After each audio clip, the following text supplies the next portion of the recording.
But even now there are those who believe such a figure is about to take his place on the world stage.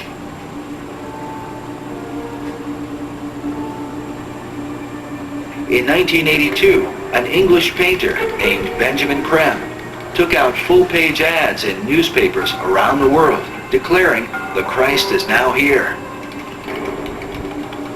For more than 20 years now, Creme has traveled the world, telling all nations that the Christ, whom he calls Maitreya, is about to appear.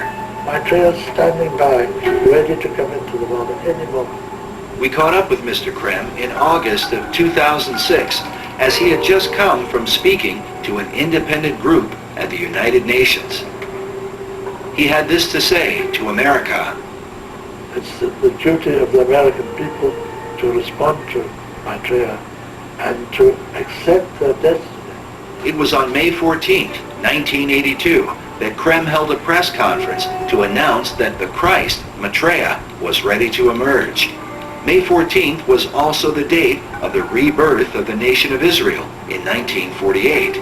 With all the bloodshed and conflict happening in the Middle East, we asked Creme what he thought it might take to bring peace to the region.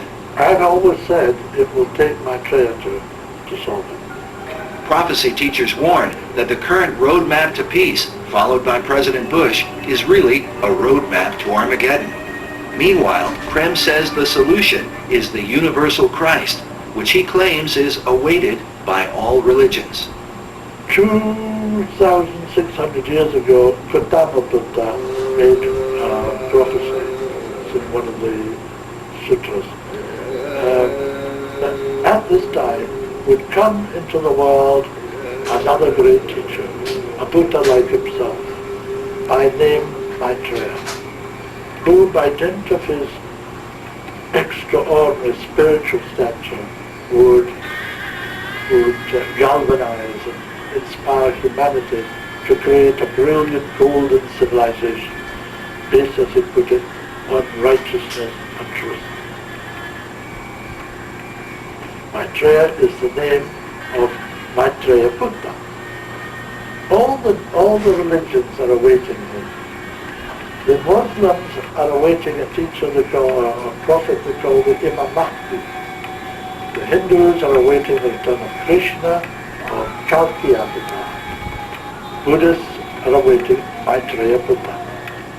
He is in fact the world teacher for this age, the age of Aquarius, which is beginning now. But how have Creme's teachings been received by Christians who are awaiting the return of Jesus Christ?